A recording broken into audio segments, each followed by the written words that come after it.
Salut tout le monde et bienvenue dans Let's Talk Venture, le podcast des voyageurs, backpackers et aventuriers aux folles histoires. Je suis Tony et aujourd'hui je discute avec Alain, l'un des cofondateurs de l'Alterhostel, l'auberge participative qu'on adore. Ensemble, on discute de son ancien travail avant de créer l'Alterhostel, de ses 19 mois passés en Amérique latine et des nombreuses anecdotes de voyage durant ses aventures. On le félicite d'ailleurs car depuis cet enregistrement, il est devenu papa, comme il le raconte durant l'interview. Je vous laisse donc en sa compagnie. Let's Talk Venture with Alain. Pourquoi t'as ramené du comté? Je comprends pas. Mais pour l'apéro, parce que c'est une interview avec de l'apéro, voyons. Ah. Ok. Salut Alain, ça va? Ça va, super, et Ça toi? va? Oui, ça a Apéro. commencé à enregistrer. Tu veux une petite bière ou bien? Je dis pas non. Blanche ou blonde? Je veux bien une blanche si t'as vu. Allez, t'as de la chance. Tu m'as dit apéro, alors apéro. Bah, c'est un échange de bons procédés, je t'amène le fromage, je t'amène la bière. Tiens, celle-ci c'est la blanche, voilà. Eh ben... Chin. Santé, chin. Oui. Alors, est-ce que tu peux te présenter brièvement? Oh là là... Brièvement, je sais pas. Hein. Alors, Alain Béraud, 33 ans, et bientôt papa. C'est vrai? Félicitations. À 23 jours normalement, alors peut-être avant. C'est pour ça tout à l'heure je passais un petit coup de fil pour prendre des nouvelles de la famille quoi. Ouais. Grande étape. Ils sont grande étape exactement. Grand changement. Ouais. Qu'est-ce que je peux dire d'autre? Que j'ai fondé l'Alterhostel avec Samuel. Avant j'étais chef de projet dans l'éolien. L'éolien industriel. Donc développement et construction. Je suis passé par plusieurs interrogations dans ma vie, donc des petits boulots qui m'ont appris beaucoup de choses. Et puis en même temps, création de l'Alterhostel, parce que ça a été assez long.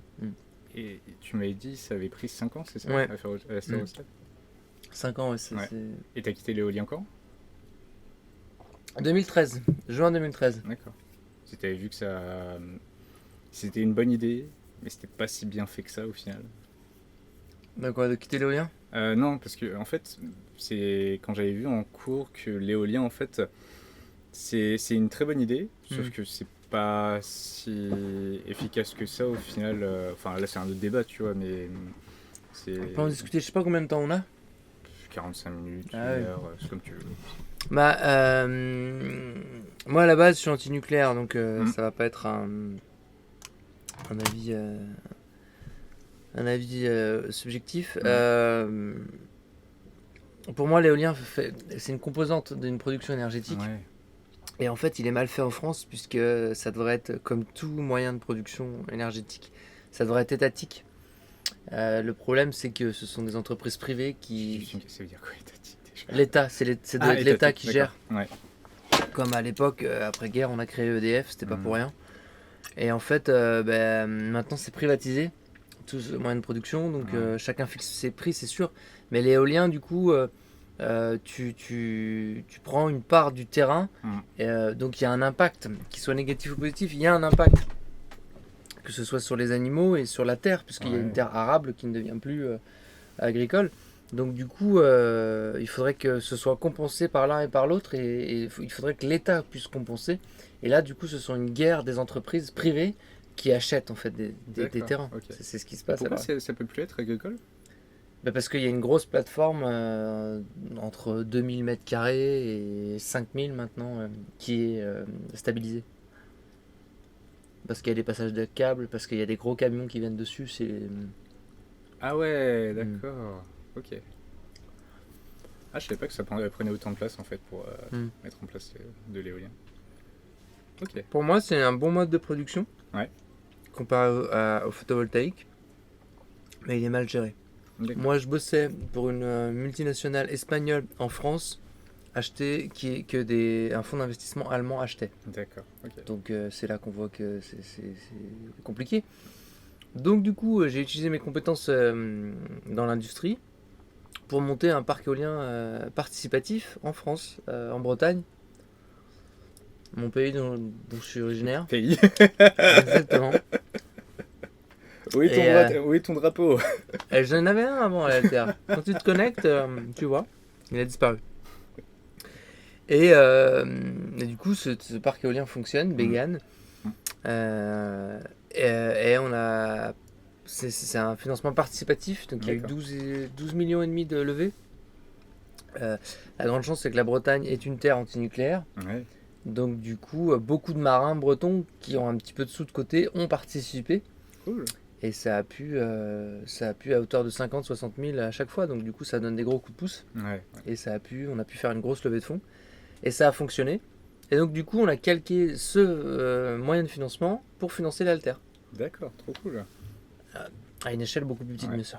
Ça fait un gros virage entre l'industrie et la gestion d'une auberge. Il y a des similitudes. Il y a des similitudes, aucune compétence ne se perd, mais en fait, c'est marrant, c'est que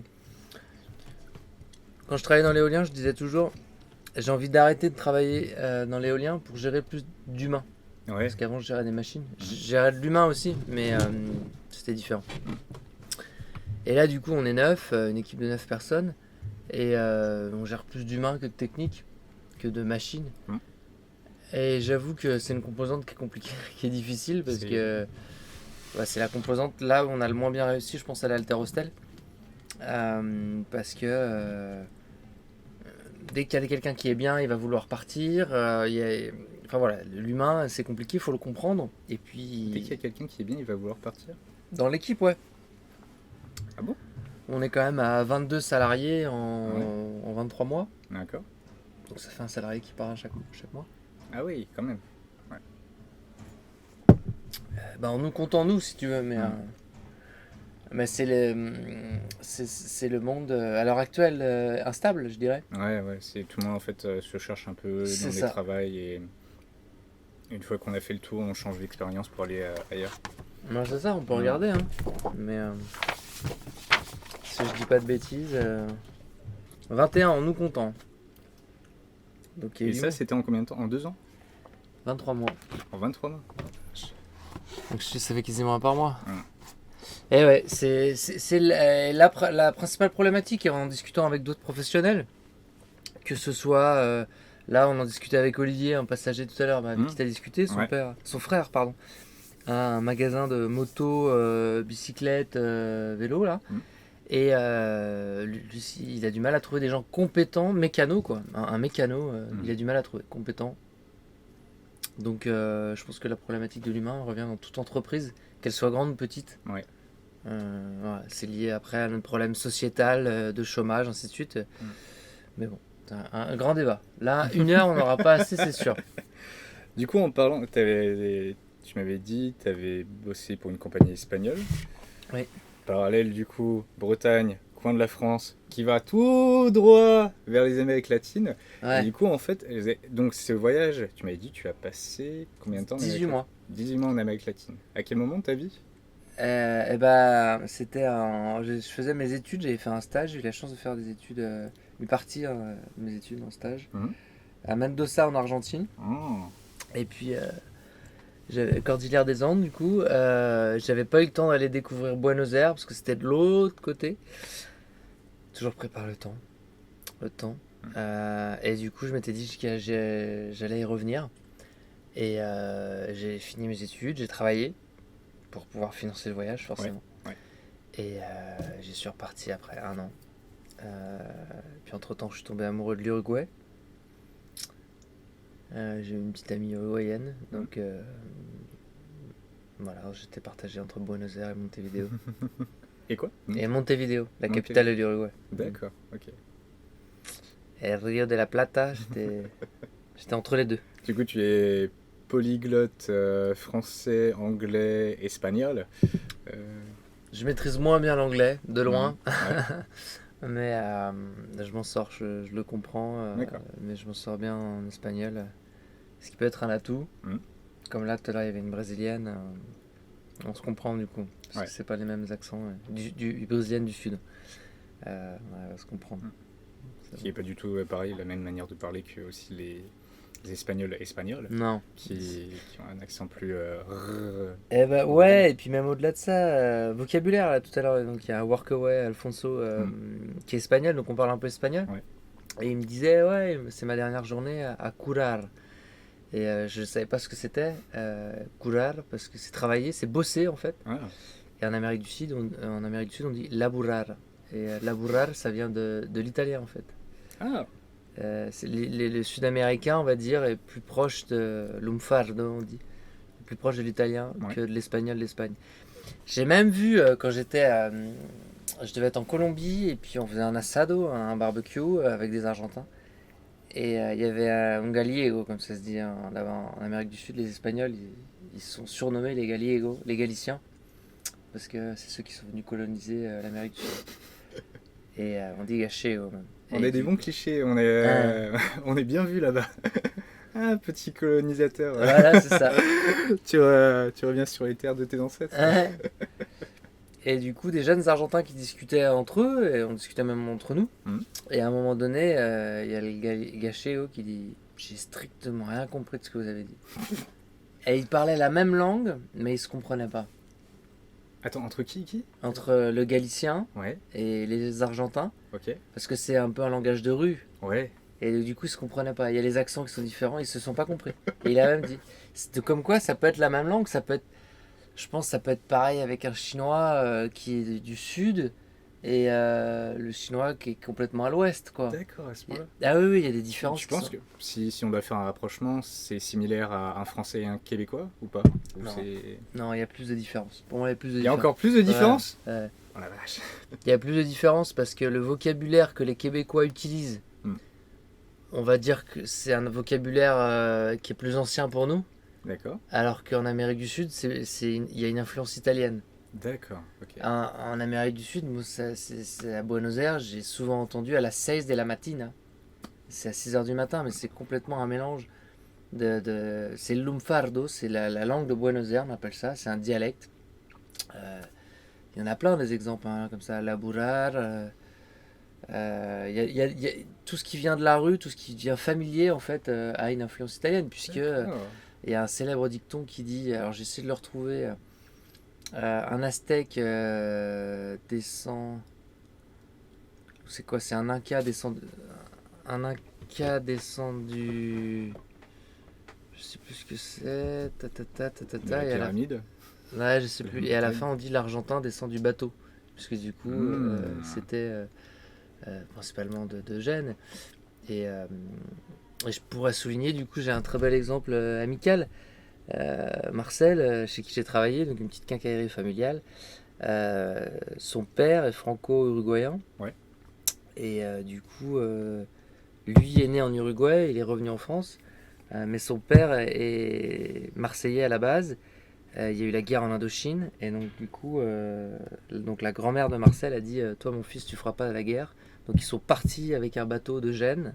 Généralement, ça partait de Gênes jusqu'à Buenos Aires. Et après, ils atterrissaient à Montevideo, Gênes, c'est où déjà? C'est... Italie. Italie. Italie du Nord. Donc, il y a énormément de bateaux qui sont partis pour Buenos Aires et après coloniser toute l'Argentine et l'Uruguay. Et voilà.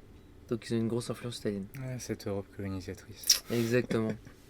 Du coup, mis à part le fait que tu as eu une opportunité, tu avais des affinités pour vouloir partir en Amérique latine? Ou c'était vraiment juste le hasard et la chance en quelque sorte? Non, j'ai toujours voulu connaître. J'ai toujours eu une influence un petit peu hispanique Mhm. dans ma famille. De grands amis, mes parents sont franco-espagnols. Mhm. Bah, lui est espagnol, Miguel, c'est un espagnol de Tolède. Donc j'ai toujours vécu avec un brouhaha espagnol. Et puis il y a ce cousin de mon grand-père qui est parti après-guerre dans les années 50, direction Lima. Donc le Pérou, donc là c'est une autre Amérique du Sud. Ouais. Il est curé, voilà, et il est parti aider les orphelins là-bas. Et je sais pas, j'ai toujours entendu parler de ce cousin euh, qui est parti là-bas et que j'ai vu à l'enterrement de mon grand-père. Donc ils s'entendaient bien et que j'ai revu à Lima du coup quand je suis allé Trop là-bas. cool. Ouais, une belle rencontre. Ouais. Quelqu'un qui est assez extraordinaire. Moi je suis pas du tout religieux, alors que lui au contraire l'est profondément, mais Mm. il en joue. Il va te dire oh bah Alain, je sais que on va pas faire une bénédicité, on va pas faire. Mais c'est comme ça. Il m'emmerdait pas avec ça et Ouais. c'était tout agréable. Et son combat là-bas est quelque chose parce qu'il y a un orphelinat à Lima Alors maintenant, Orphelina, on va dire que cet homme-là distribue plus de préservatifs que n'héberge d'enfants. Mhm. Il a un autre combat et je sais pas quel âge il a maintenant, mais il doit avoir 80-85 ans. Et c'est une ouverture religieuse, puisqu'on a toujours entendu le pape qui disait pas de préservatif, et alors que lui on distribue des cartons entiers. Et j'ai trouvé ça beau parce que Ouais. du coup, dans une capitale comme Lima, on peut appeler ça un bidonville, certains quartiers, enfin, il y a beaucoup de choses à faire. Ouais. Comme quoi, moi à la base, étant breton, certes on est très religieux en Bretagne, moi je ne le suis pas du tout, je suis pas baptisé, mes parents sont pas mariés à l'église, mais j'avais quelque chose un peu contre la religion. Mhm.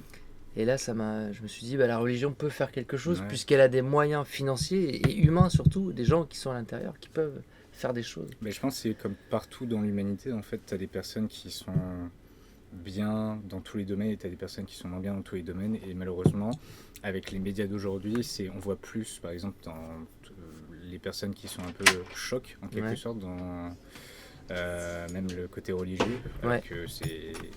alors qu'il y a de tout, en fait. Mhm. Dans tous les domaines, il y a des gens bien, il y a des gens pas bien. Et Bien sûr. c'est ce grand-père, non, c'est Tamid de ton Cousin de mon grand-père. ce Ouais. cousin de ton grand-père a l'air d'être dans la bonne catégorie. Bah Des oui, c'est Jedi. Des Jedi. Ouais, le Jedi. Ouais.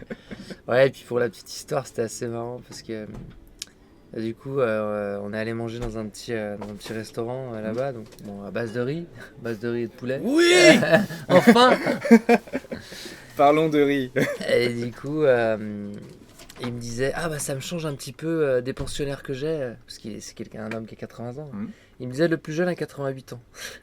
Donc voilà, parce que du coup, les pensionnaires pas de l'orphelinat, Ouais. mais des personnes qui l'accueillent, des religieux. Mhm. Parce qu'il y a des religieux qui font des tours comme ça, je sais pas si on peut appeler ça encore des missions. Je sais pas trop. Oui, pourquoi pas. Puis après, il me racontait toutes ces épopées. Bah, lui, quand dans les années 50, il faisait Paris, Cayenne, Mhm. après Cayenne, Caracas, Bogota, Bogota, Lima, enfin toutes les capitales, parce que c'était des petits avions. D'accord. Alors que maintenant, il fait un Lima-Paris. Ok. Voilà. Donc la deuxième fois où tu es retourné en Amérique latine, tu avais un plan précis en tête ou c'était vraiment juste de l'exploration pure Mon idée là-bas, Ouais. c'était de rester. Je voulais rester en Amérique du Sud. D'accord. Je voulais rester, travailler, m'installer. J'avais tout quitté quoi en France. Un peu par rébellion, me dire je vais aller voir ce qui se passe ailleurs. Ouais. Ça m'a fait du bien, j'ai vécu mes expériences jusqu'au bout, des expériences très fortes. Parce que je suis parti seul. Mm. Mon ex uruguayenne, elle était en France en fait, à contrario de ce qu'on peut penser. D'accord. On s'est retrouvés après en Uruguay pour voir sa famille. Ouais. Mais du coup, elle était en France. Euh, j'ai vécu toutes mes expériences, notamment Argentine. Je vais parler plutôt du Cono Sur, c'est-à-dire Chili, Argentine, Uruguay. Parce que pour moi, l'Amérique latine, l'Amérique du Sud après, parce qu'il y a l'Amérique centrale que je connais pas. Il y a vraiment des différences entre Chili, Argentine, Uruguay, ça, c'est un premier bloc. Le Brésil, c'est un deuxième bloc. Après, il y a Pérou, Bolivie, Paraguay, c'est un troisième bloc. Et après, il y a tout ce qui est. On commence à sentir l'Amérique centrale, Colombie, Venezuela, et les trois petits pays, Guyane, Suriname. D'accord. Je diviserais un peu comme ça. Et chacun de ces blocs a une culture bien spécifique à eux, c'est Ouais. ça Ouais. Mais même côté Chili, hein, c'est des pays qui sont tellement grands. Du nord au sud, il y a 4000 km. Donc, entre le nord et le sud, ils se connaissent pas. La bière est différente. Les plats sont différents. Les hommes sont différents. Mm. Donc, l'Argentine, peut-être un peu moins. Parce que l'Argentine, je vais beaucoup en revenir parce que c'est un pays que j'adore.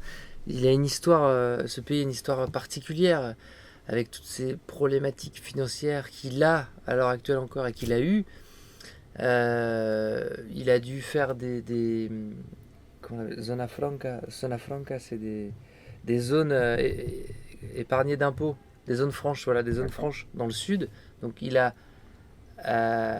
exporté des gens de la capitale jusque dans le sud, à Ushuaia ou autre, pour fabriquer des téléviseurs ou des choses comme ça, et des gens qui étaient payés 2 fois plus parce que les entreprises étaient exonérées d'impôts. D'accord. Ils ont tout un système un peu comme en Europe. Ouais.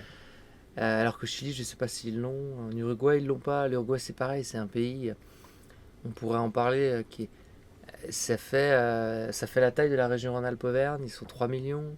Autant à l'extérieur du pays. Ils parlent très bien les anglais et les jeunes, hein, anglais et espagnol. Hmm. Ils surfent avec 3 monnaies sans souci, le réal, le dollar US et le peso uruguayen. Alors que le peso uruguayen est utilisé, mais on va dire que c'est minoritaire. Hmm. Alors après, on dit que voilà, c'est un paradis fiscal, ça c'est clair. Peut-être pour ça qu'il y a beaucoup de Français, je sais pas trop. Euh, Ça a été aussi à l'époque sous couvert un pays où on pouvait transformer forcément la cocaïne en dollars US et ensuite les exporter, ça c'est évident. Mais c'est un pays qui a trouvé une stabilité qui est assez impressionnante et d'un calme épanouissant. Moi je Ah voulais ouais? rester. Ah, c'est grandiose. Montevideo, c'est une capitale d'1,5 million d'habitants, mais c'est tout calme, c'est tout serein. Ouais. Bon, Ouh. il y a des travers forcément comme dans toute grande ville, Hmm. mais très belle ville. D'accord. Uruguay au natural, comme on dit. Et du coup, tu faisais quoi quand tu étais là-bas? Pour travailler, pour... Ouais, alors en Argentine, ça a toujours été compliqué. L'Argentine, de toute façon, c'est toujours compliqué. Des petits boulots, mais sous-payés. Sous-payés, alors déclarés, ça c'est sûr que non. Mais fallait vraiment ramer. L'Uruguay un petit peu moins, mais il fallait quand même ramer. J'avais deux travails en fait. Je travaillais de nuit dans un hôtel, Hmm. l'hôtel Plaza Cagancha, l'hôtel Presidente, plus grand hôtel de Montevideo. Après, c'est pas grand, hein, je veux dire, tenu par un Français forcément. Et je travaillais dans un petit bar à côté lors des soirées 18-23 quoi. D'accord. Voilà. Mais à la fin, j'étais fatigué d'avoir deux travails Hmm. non déclarés. Euh, En gros, le jour où j'arrêtais, j'avais rien, quoi. C'est Ouais. un peu notre problématique. Et je me suis dit, en fait, en France, on a de la chance. On a une sécurité sociale, parce qu'à côté de ça, j'avais toujours un compte en France. J'avais une assurance voyage, j'avais tout ça. Donc si jamais j'avais un gros pépin, je pouvais avoir des remèdes. Mais que les Uruguayens là-bas, ils ont rien, quoi. C'est un pays, contrairement à ce qu'on pense, qui est assez pauvre, hein. Tout le monde ne vit pas. Ouais, j'imagine. Donc, Puis même si toi, tu devais accumuler deux travails pour bah ouais, survivre et tout, donc, je pense qu'il n'y a pas tout le monde qui est prêt à passer sa vie à travailler bah ouais. pour juste survivre en plus et pas vivre. Bah c'est ça. Mm. C'était alors que c'est le billet de transport le plus cher. C'était à l'époque, c'était un dollar US. Je sais pas maintenant, mais et là-bas, tout le monde paye son ticket de transport, par exemple, hein. Mm. S'il y en a un qui fraude, le chauffeur s'arrête et il lui dit de descendre et il descend. Grand respect aussi. Ça, c'est bien ça. C'est différent de la France, ça Ouais. pour le coup. Ouais. On aime, on n'aime pas, mais c'est différent. Ça, c'est assez. Alors qu'en Argentine, ça pouvait plus se faire, mais après, j'ai des anecdotes, par exemple, en Argentine, un truc qui arrive souvent, c'est la carte bleue expire. Ma carte bleue est arrivée à expiration. D'accord. Donc, je demande une nouvelle à ma banque, Crédit Mutuel de Bretagne, Ouais. forcément. Et du coup, ils envoient ma carte bleue. Mais là-bas, toute monnaie étrangère est interdite à l'époque, parce que maintenant le dollar est autorisé. Ouais. Donc, du coup, à la douane, ils bloquent ma carte bleue. Et je leur dis, c'est une carte bleue, mais ils me disent, monsieur, on n'en est pas sûr. Et tout. Bah, je leur dis, ouvrez le truc et tout. Et forcément, ils vous font attendre, tout ça. Sans parler de bakshish, j'ai pas filé de bakshish. C'est quoi Black Chiche? Un pot de vin. Ah. J'ai rien fait, mais du coup, j'ai attendu, j'ai attendu. À l'aéroport de Buenos Aires, à Ezeiza, qui est à 30 km du truc, enfin bref. Et je leur dis, bah, il faut que je sorte avec ma carte, puisque moi, mes dollars, mes pesos argentins, j'en avais pas assez en fait pour vivre. Mm. Et donc, vous imaginez une personne avec un petit colis, un peu comme celui-ci là. Il prend des gants, tac, il ouvre le truc avec un couteau, il dit, monsieur, vous regardez bien ce que vous faites et tout. Bah oui, je regarde. Et il sort une carte bleue, il fait, c'est une carte bleue. Je lui fais, bah oui, c'est ce que je vous dis depuis le début, quoi. Et il me dit, vous savez que c'est interdit? Bah je lui fais, oui, mais on fait comment? Parce que moi, j'ai besoin de ma carte bleue. Je lui Ouais. dis, je suis quand même pas le seul étranger dans ce cas-là. Et il me dit, ah bah on va attendre et tout ça. Je fais, on va attendre quoi? Ça fait, je sais pas combien de temps qu'on attend. Qu'est-ce qu'on va attendre? Et donc j'attends, je passe de bureau en bureau, donc je paye des impôts. Ah bon? Ah bah oui, ah bah forcément, pour récupérer la carte, il faut payer des impôts. Donc c'est là que je sais pas si c'est pot de vin ou pas, on se signe des papiers, mais bon. Comme quoi il a bien ouvert le colis. Donc il a fallu que je paye ce fonctionnaire-là. Contre un papier. Je passe d'un bureau à un autre. Je me rappelle, c'était bureau 1, 2, 3, 4, 5. J'ai fait tous les bureaux comme ça.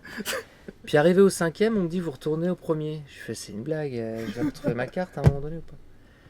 Et donc je revois un fonctionnaire qui m'explique que la carte est interdite puisque du coup c'est pas une monnaie nationale. C'est pas une monnaie peso argentin. Mais j'ai dit oui mais le peso argentin on le trouve qu'en Argentine. Si je peux pas sortir dans le cajero automático, le DAB, si je peux pas retirer de peso argentin avec une carte, je pourrais pas en avoir. Puisque j'avais pas le droit de travailler légalement. Ouais. J'avais pas de visa. Donc du coup, à un moment donné, j'ai pas compris. J'étais dans la salle d'attente, au bureau 3, on m'appelle. Bureau 3 ou bureau 4, je sais plus. Et on me dit ça y est, on me tend votre carte et il faut payer tant. Voilà, j'ai payé tant. J'ai eu ma carte. Ça a été long. Ça fait c'est combien de temps? Ah, je sais pas, c'est une demi-journée, je crois. Une demi-journée. Ah ouais. Ça, c'était le clou du spectacle. Et du coup, après, j'informe ma banque. Je suis pas le seul breton à aller en Argentine. Le breton voyage, notamment en Atlantique. Le breton voyage.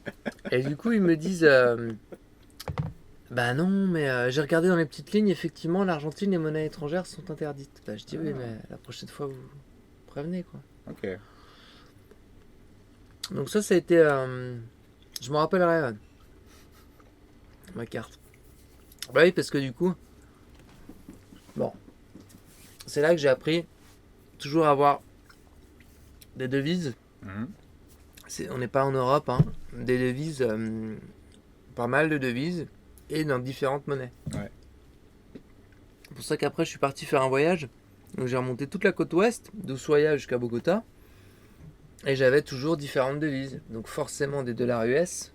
Ça, où que vous soyez en Amérique, sur le continent américain, je précise. Parce qu'en Europe, ça, je sais pas, ça sert beaucoup. Et puis des petites monnaies, des petites devises. Alors pas le peso argentin. Puisque pour la petite histoire, je me suis retrouvé avec un billet de 100 pesos argentins. Donc maintenant, ça doit valoir une dizaine d'euros. C'est la monnaie la plus élevée. Hein. Le billet le plus élevé. Et 100 pesos argentins, à l'extérieur du pays, ça en vaut la moitié. Tellement il y a une déflation de la monnaie. Ah ouais. Un Chilien me proposait la moitié pour acheter un peu. Donc valait mieux le garder en fait et en faire des papillotes quoi. D'accord. Et pour la petite histoire, donc du coup, il y avait le dollar blue à Buenos Aires. Donc c'est du dollar illégal. Donc moi avec ma carte internationale, ce qui se passait c'est que je traversais el Rio de la Plata. J'allais dans un DAB uruguayen, je retirais des dollars US. Et ensuite je les échangeais au dollar blue sur le marché noir du coup de Buenos Aires. Et je me faisais une plus-value de 30 ou 40%. Hein, c'était astronomique. Et c'est commun là-bas? Tout le monde fait ça ou c'est... Ah bah à l'époque, parce que maintenant le dollar est autorisé. Elle a changé. Christina Kirchner, je parle de ça il y a un moment. Hein. Maintenant c'est Macri qui est au pouvoir. Ouais. Juste pour info, Macri il est dans les Panama Papers. Hein, donc la corruption en Argentine est large et elle est connue. Elle est connue de tous. C'est pas pour rien si le fils de Pablo Escobar y est. C'est pas pour rien si Pablo Escobar, donc grand narcotrafiquant colombien, avait des immeubles à Buenos Aires, ainsi de suite. Enfin, la corruption, elle est très importante en Argentine. Et c'est pour ça qu'il y a ce petit pays qui est juste à côté de l'Uruguay où on faisait le trafic en fait entre les dollars US et les pesos argentins. Et juste pour vous dire, du coup, moi j'allais souvent comme ça en Uruguay retirer des dollars US et à la fin j'ai changé en pesos argentins parce que j'ai traversé toute la côte est donc de Buenos Aires jusqu'à Ushuaia. Donc ça fait au moins 2000 km. T'avais pas dit ouest tout à l'heure? Si, et après j'ai remonté ouest. Ah ok, d'accord. J'ai fait Buenos Aires, côte ouest jusqu'à Ushuaia, et après Ushuaia jusqu'à Bogota, en remontant par la cordillère des Andes et le Chili. Ok. Donc du coup j'ai fait deux côtés, donc j'avais un certain temps à faire en Argentine, donc du coup j'ai échangé énormément de dollars. Les montants exacts, je me rappelle plus, mais il me semble que ça devait être 2000 $, un truc comme ça. Donc vous imaginez 2000 $ en peso argentin, sachant que le plus grand billet c'est 10 euros. Bon, j'ai mis 3 monnaies, mais c'était énorme ce que j'avais du coup comme liasse. Et donc il y a bel et bien là-bas un problème monétaire. Et et qui est avec le FMI, enfin bref, hein, parce qu'ils étaient sous contrôle du FMI à l'époque. Mais ça, c'est des histoires qui m'intéressent parce que c'est en fait, c'est intéressant. Et juste pour vous dire, je voulais partir. C'était au moment de l'anniversaire de ma mère. Ça devait être le 27 ou 28 octobre, si je me trompe pas, 2015. Non, 2014. Et du coup, vote là-bas des sénateurs. Et forcément, vu qu'on est dans un pays où il faut montrer l'exemple, ils allaient élire leurs sénateurs. Et ben il n'y avait plus mercado, le- là où on pouvait acheter les dollars et les vendre. C'était fermé pendant 3-4 jours parce qu'il y avait les élections. Il y avait les élections, donc il fallait faire patte blanche. Et moi, c'est juste le moment où je voulais partir. Donc il a fallu que j'attende les élections pour ensuite, une fois qu'ils ont été élus, Ouais. bah le surlendemain, c'était bon, hein, tout ouvrait. Hein. Donc on pouvait aller échanger ses devises. Et c'était, je me rappelle, j'avais une grosse liasse, j'avais un petit élastique et il y avait un tampon de la Banque nationale argentine. Et t'avais pas peur de te promener avec autant d'argent comme ça dans un sac Si, j'ai eu très très peur. À Bahia Blanca notamment, j'ai eu très très peur. Mais j'étais obligé parce que dans le sud du pays, il y a plein d'endroits où il n'y avait, il y avait pas de TPE. Et c'est pour ça qu'il y a beaucoup de vols en fait, de touristes parce que ils savent que les gens ont beaucoup d'argent. Notamment quand on est à pied, en bus. Moi j'étais en stop. J'avais pas mal de dollars, mais ça se fait bien. Hein. Bah, tu développes des comportements de paranoïa, tu sais, tu te promènes et tu marches, tu regardes de tous les côtés, tu fais. C'est l'air douteux ce monsieur. Ouais, On va marcher vite. Ouais. Ah bah après, donc en partant de ce voyage-là, en Argentine, il y a des trains, en Amérique du Sud notamment, grâce aux Anglais. Ouais. Mais c'est des trains qu'on a connus dans les années 50, quoi. Et justement, juste avant d'arriver à Bahia Blanca, on percute une voiture. Parce qu'il n'y a pas de barrière au passage à niveau. C'est un train qui continue tout droit et la voiture, elle peut continuer tout droit aussi. Ouais. Bah forcément, des fois, ça fait schtack. Ok. Et puis là, il n'y a pas quelqu'un qui vous annonce au micro. On attend. Mais ils vont bien Ah, je sais pas, moi, la police est venue, les pompiers, mais je sais pas, on a attendu 2-3 heures et le train est reparti. Ok. Voilà, il n'y a pas plus d'infos, il n'y a pas de micro, il n'y a rien. C'est là qu'on voit la différence avec culture, notre pays, tout ce qu'on peut connaître. Du coup, en parlant de culture, c'est quoi du coup les clichés que tu avais sur l'Amérique latine avant d'y aller et ceux qui ont été brisés en éclats, disons comme ça?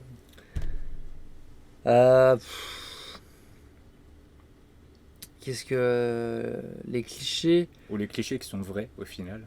Que les Sud-Américains sont des danseurs. Oh, Ça c'est clair. Bon. la sensualidad. Ouais, la sensualidad. Non, mais c'est vrai, ils ont une manière ils ont le rythme dans la peau. Ouais. Je me rappelle j'étais en Colombie, à Medellín, malheureusement connu, et j'allais dans un endroit, comme un hangar, il faisait très très chaud. Et tout le monde dansait, les hommes, les femmes, tout le monde dansait, c'était magnifique. Et tout le monde avait le rythme, c'était beau. Ouais, ils ont le rythme. Une fête aussi que j'avais fait, je sais plus trop où, que j'avais fait, et puis tous les âges dansaient, quoi. Alors que chez nous c'est beaucoup plus calme, les gens sont à table, où les gens boivent beaucoup, et ils restent assis. Que là-bas ils peuvent boire aussi, mais ils se dépensent. C'est trop bien. Ouais, ça c'est une grande joie, parce que du coup ça exprime beaucoup de choses la danse. C'est génial, ouais, ça j'ai beaucoup aimé. Et t'es arrivé à danser avec eux ou c'était plus tu essayais de te débrouiller et t'étais non, avec un balai dans les fesses? Non, je me suis amélioré. Au début on me disait ouais tu ressembles à un Européen. Et je me suis amélioré. Moi, je dansote le tango maintenant. T'as donné des cours, c'est ça? Comment? Il donnait des cours ou t'as appris sur le tas? Non, mon ex était tangué donc du coup j'ai appris le tango. Trop bien. Ok, et du coup, maintenant, c'est quoi l'image que tu as de l'Amérique latine C'est quoi, dès que tu penses à l'Amérique latine, tu as quoi comme image en tête? Pas forcément la chaleur. Ouais. Si tu parles au cliché, parce que j'étais à Ushuaia, donc en décembre. Là-bas, c'est l'été pour eux. Ouais. Et il neigeait. En été. Bah oui, parce que c'est très très bas sur le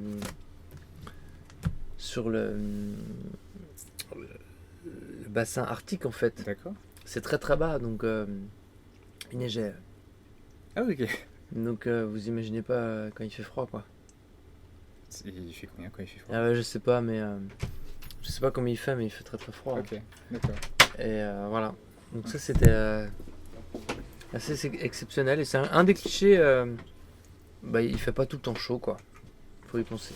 Mais ils ont du chauffage? Enfin, oui, je pense qu'ils ont du chauffage quand même. Dans le sud, oui. À Ok. Buenos Aires, ils en ont pas. Ils sont pas tous équipés. D'accord. Il fait froid après, hein, de temps en temps quand même. Hein. 10-11 degrés, ouais. Ah, j'imagine. Mais il fait pas tout le temps.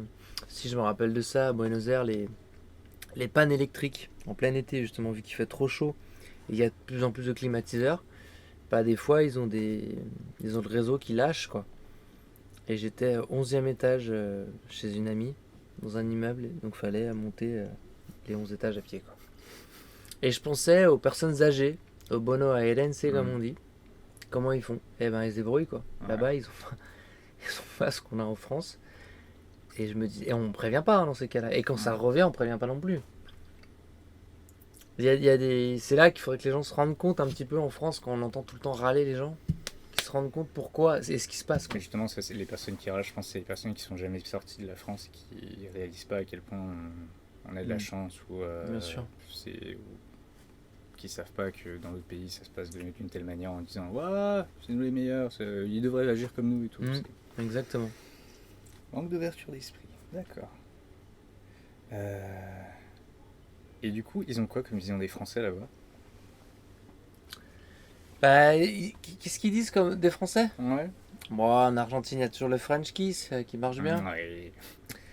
Et, par contre, il y a un truc qui m'avait impressionné. J'étais en Bolivie. Alors, si on change un peu de pays, et j'ai vu une manifestation anti-français. Et là, j'ai flippé Quoi? là sur le coup. Ouais.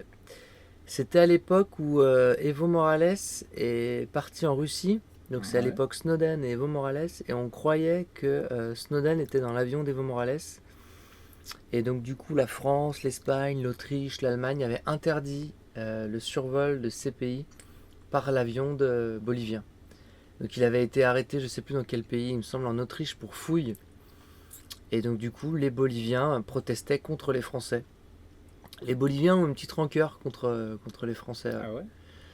Pourquoi? Je sais pas trop. Ils ont des rancœurs contre pas mal de multinationales, puisque Bolloré, peut-être Bolloré n'aide pas, c'est un breton, mais Bolloré est en train de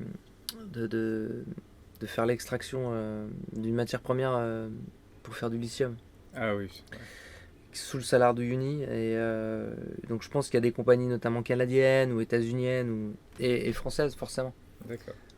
Il faut savoir que la France a quand même un pied en Amérique du Sud avec la Guyane française. Ouais. Donc voilà, elle n'est pas forcément aimée. Je parle pas des Anglais et des États-Uniens parce que du coup, ils sont vraiment très mal aimés. Des Argentins notamment, si on revient en Argentine. Des Boliviens aussi. Ouais. Puisqu'il y a les Falkland Islands. Et quoi? Las Islas Malvinas. C'est quoi? En fait, c'est tout au sud de l'Argentine. Alors, officiellement, ça s'appelle Falkland Island. Et sur toutes les cartes en Argentine, j'ai vu que c'était barré et c'est marqué Islas Malvinas. C'est un conflit que Margaret Thatcher a mené contre les Argentins dans les années 80. Et les Français ont toujours leur part dans cette histoire-là. Puisqu'en fait, les Argentins, ils n'ont pas trop d'armée. Hein. Un peu comme tous les pays du Sud, il n'y a pas beaucoup d'armées. Donc du coup, quand la flotte anglaise est arrivée, ça a été une hécatombe. Hein. Mais du coup, Margaret Thatcher, elle a voulu ces deux îles où il n'y a que des moutons hein, pour étendre le royaume anglais. Et les Français ont refusé de vendre le fameux missile, je ne me rappelle plus, qu'ils fabriquaient, justement pour que les Américains, pour que les Argentins, sur les avions de seconde main des Américains, puissent faire couler les bateaux anglais. Et si les Français l'avaient vendu aux Argentins, peut-être que l'Argentine aurait été victorieuse. Mais elle ne l'a pas fait. Je ne me rappelle plus du nom de ce missile, mais c'est assez connu. Donc c'est dans les années 80. Et les Argentins ont une rancœur contre les Anglais. Et du coup, ça perdure encore, puisque les Argentins doivent avoir un visa pour aller au Royaume-Uni encore. et il me semble qu'inversement. Il me semble que les British ils doivent avoir un visa pour rentrer en Argentine. Je suis pas sûr dans ce C'est sens-là. normal? C'est pas normal? Non, non, nous on n'a pas besoin. Ah bon? Non, non, non, dans toute l'Amérique du Sud on n'a pas besoin. Ah!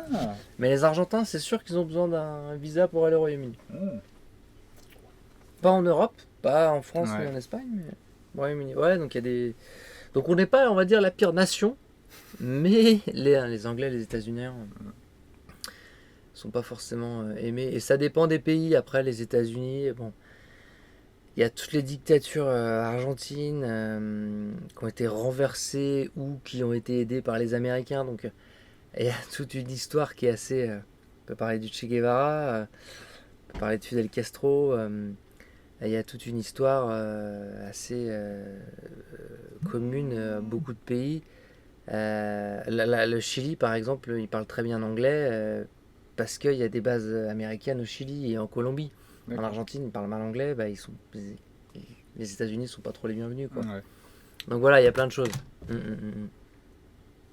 Et du coup, aujourd'hui, avec le temps, tu penses que tu vas y retourner en Amérique latine ou tu as d'autres endroits sur ta bucket list où tu veux aller? En fait, non, je pense que peut-être plus tard, je vais suivre ce qui se passe, Mhm. mais voilà, c'était une histoire à un moment donné. Ouais. Mais je suis toujours en contact avec des copains argentins dans le coin, mais maintenant je vais avoir un fils et peut-être qu'on ira ensemble, mais plus tard. Le vol est long. Ouais. Ça fait combien de temps pour y aller? Bah, tu mets du temps, hein. Je sais qu'au retour, t'es obligé d'atterrir à Recife, qui est une pointe au Brésil, Ouais. parce que sinon, avec les vents, l'avion il n'y arrive pas. D'accord. Je crois que c'est pas loin de 14-15 heures, hein, la durée Ouais, maximale. Paris-Buenos Aires. Hein. Ouais. Paris-Buenos Aires, ça se fait. Ouais. Moi, c'était de Mendoza, il me semble, ou Santiago, et ouais. Ouais, je mets 14-15 heures. D'accord. Ouais, Ok. c'est long. Du coup, est-ce que tu as des spots que tu conseilles là-bas? Ah ouais. Allez voir. Allez, fais-moi En une liste. Uruguay, c'est sûr. Vends-moi du rêve. C'est Allez, on va se limiter à peut-être 3 destinations, comme ça on va pas faire une liste trop longue. Ouais, il y en a deux là qui me viennent à l'esprit. En Uruguay, c'est sûr que t'as El Cabo Polonio. Mhm. Ça, Qu'est-ce que c'est? c'est Cabo Polonio. Il n'y a pas de route pour y aller. C'est soit on y va en bus à travers le sable, ou on y va à pied. Ouais. Donc c'est des gros bus qui ont des roues énormes. C'est assez particulier. Et puis c'est des petits ranchs là-bas qui n'ont pas l'électricité, qui n'ont pas l'eau. Ouais. Uruguay al natural. C'est ça. Et des grandes plages, mais bah, ça me rappelle, sincèrement, ça me rappelait la Bretagne, des plages de 3-4 km. Mais là où il n'y a personne, quoi, il n'y a vraiment personne. Si j'ai vu un phoque là-bas, mais c'est tout. Et ça, c'est le premier lieu qui est vraiment magnifique. Ouais. Et sinon, il y a Samaipata, en Bolivie. Alors, les Européens le surnomment Samaitrampa. Samaitrampa, trompa en espagnol, c'est un piège. Donc ça veut dire que quand on y est, on y reste. C'est un village qui est assez particulier,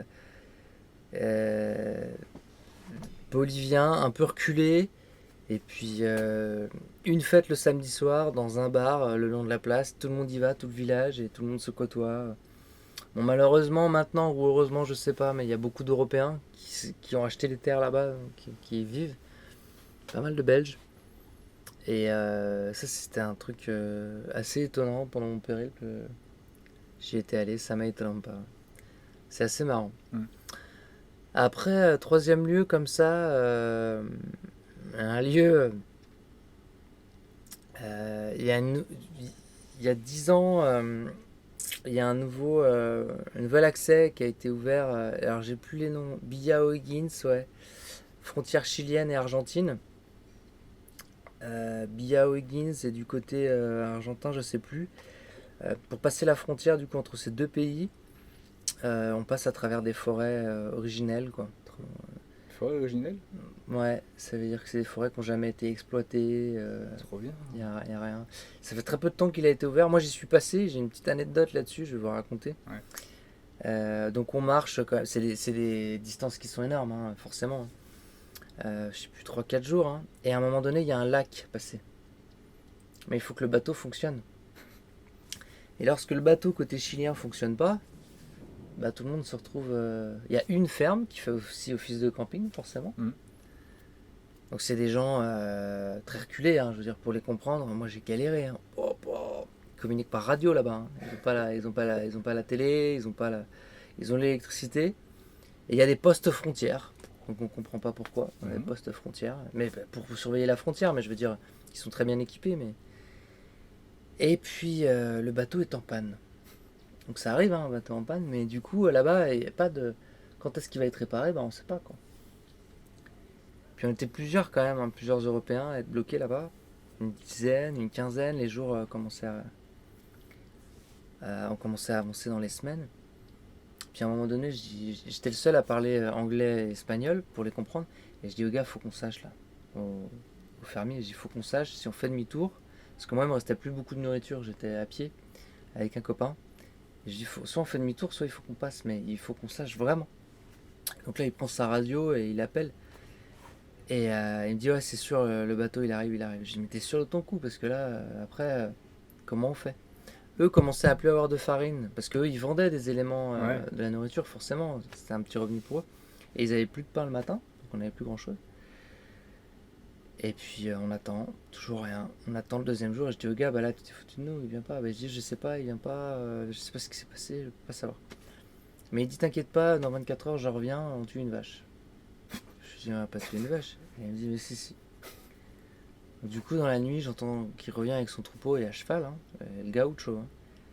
Et le lendemain, on était au lasso, en train d'attraper une vache, et on a tué une vache. Je vous jure. Donc du coup, moi je traduisais en anglais, il fallait pas qu'ils prennent des photos parce que le couteau dans la gorge c'était illégal. Là-bas, il y a des restrictions. Mais du coup, il voyait bien que tout le monde mourait de faim. Enfin, c'était, Donc du coup, il a tué. Alors forcément, il s'en est bien sorti parce qu'il a vendu. Hein. Mais j'ai halluciné quoi. Au lasso, donc le lasso de cuir de la vache, de l'ancienne vache quoi. C'est lui qui l'a fait. Hein. Il a attrapé, il m'a dit tu tiens le truc et clac, gros coup de couteau dans la gorge. Et après on a étendu la vache pour que la viande se détende et tout ça quoi. Et puis le lendemain on a fait un bel assado quoi. Ouais, c'était impressionnant. Et le surlendemain le bateau est venu. Et ça c'était un truc... Ça c'est une bonne anecdote pour les végétariens. ouais, parce que l'assado du coup là-bas c'est que de la viande, il n'y avait pas de légumes. Hein. Mais ouais, ça a été assez intense. T'as anticipé du coup ma dernière question, je voulais une histoire what the fuck et du coup... voilà. Bah what the fuck, elle est là. Hein. Non, ça je me rappellerai. J'ai écrit un petit... j'avais un petit carnet de bord et je notais tout ce qui m'arrivait. The Survival. Là c'était... Non, mais j'ai perdu du poids hein, pendant ce... Mais vous êtes resté combien de temps là-bas? Je sais plus exactement, mais faudrait que je relise. Mais moi j'avais peu de nourriture parce que j'étais à pied, donc j'avais tout mon barda. J'avais laissé quelques affaires à Buenos Aires. Mais du coup, vu qu'il fait chaud, ainsi de suite, j'avais pas grand-chose. Mais tu fais quoi pendant 15 jours à attendre un bateau? Alors j'ai appris à pêcher sans canne à pêche avec un Chilien qui était là, quasiment à attraper le poisson. Non, il avait un pic, il utilisait une petite ficelle. On s'occupait des petits trucs, on marchait et puis on se reposait, on évitait de se dépenser au maximum. Vache. Ouais, c'était une... Il y en a plusieurs qui ont fait demi-tour parce qu'ils comprenaient pas tout ce qui se passait. C'est compliqué quand on comprend pas ce qui se passe et on voit pas ce qui se passe. Voilà. Ok. Ce sera le mot de la fin. Ouais. Merci Alain. Merci à toi. C'est une trop bonne histoire pour conclure. Ben voilà. Merci beaucoup. Mais de rien. Allez, à bientôt Tony. Ciao, ciao. Salut. Un grand merci à Alain d'avoir accepté de passer devant mon micro. Et encore félicitations pour cette nouvelle aventure en tant que papa. Merci à vous d'avoir écouté cet épisode jusqu'au bout. Vous pouvez retrouver d'autres épisodes de Let's Talk Venture sur YouTube, iTunes ou les applis de podcast dédiés. Si vous avez aimé cet épisode, n'hésitez pas à y mettre 5 étoiles sur iTunes et un pouce bleu sur YouTube et de partager. On se retrouve très vite pour de nouvelles aventures.